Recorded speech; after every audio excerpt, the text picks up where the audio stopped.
English shorthand, high speed, 150 words per minute. Tamil Nadu speed papers. Passage number 22. Please get ready. Start.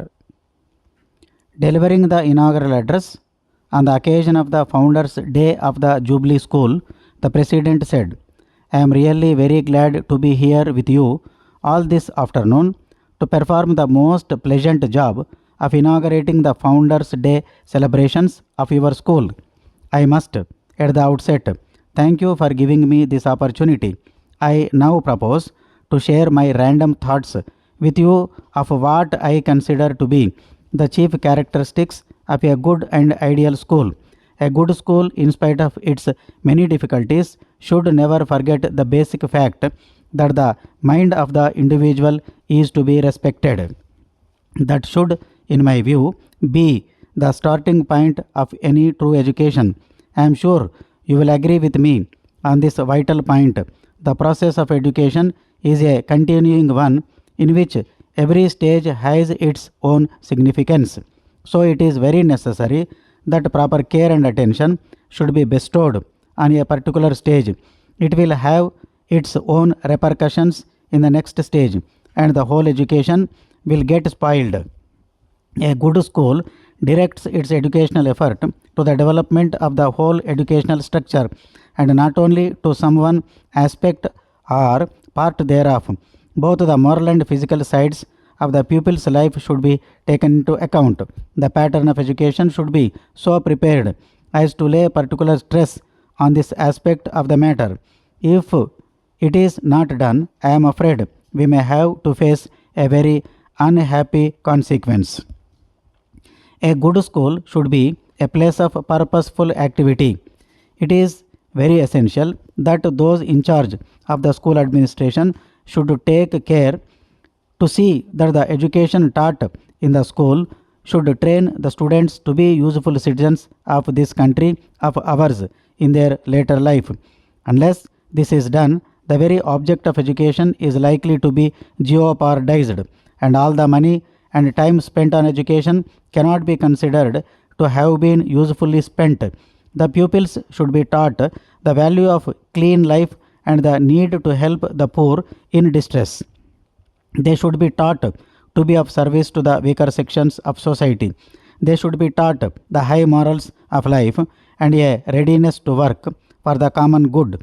If the students were given proper instructions on these lines, I am sure they will really be very good, useful and ideal citizens in their later life.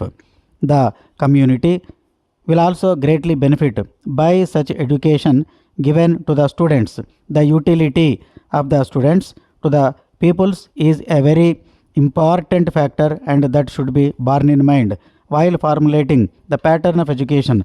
I hope and trust that I have made this point quite clear to my audience. I appeal to the educationists all over the country to take these suggestions of mine in the right spirit and come forward to revise the pattern of education in the schools in their respective regions.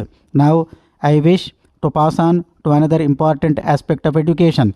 A good school should initiate in its students the process of self-education and a true awakening and desire in them about the role that they will be called upon to play in their later life to assist society. I do hope that the teachers of this school, its students, and their parents will all strive to the best of their ability to make it a place where all the above characteristics of a good school could be effectively demonstrated. You are in a very advantageous position to do this. You have a competent teaching faculty. You have a fine set of pupils. You have a fine educational apparatus. You have a well furnished building. Every school in the country does not have this advantage. Some of the schools in the country are really very jealous of you because of these advantages which you fortunately enjoy. So you can remove this jealousy to some extent by considering some of their problems as yours and also showing them the way to solve them. Thus, besides doing your job well, You have also the responsibility of setting up a good example for other schools to follow. I know that it is a difficult job, but placed as you are in a comfortable position, I am sure that it will not be too difficult for you. Now, I wish to address a few words to my brethren, the teachers. Having been a teacher myself most of my life, I can claim to speak as their colleague. I have always maintained that a teacher is responsible not only for himself but in a way for the whole society. He is the custodian of the highest values created and cherished by the people. He is the transmitter of these values to his students. If he does not experience these high qualities himself, if he does not feel the importance of these values, I am sorry, he is in a wrong place. If he cannot act as a guiding friend to his students, he should be considered to have missed his vocation. I may be allowed to emphasize another important factor to the parents of boys and girls studying in this school. It is the usually forgotten fact that education is the joint venture of the teacher, the pupil, and his parents.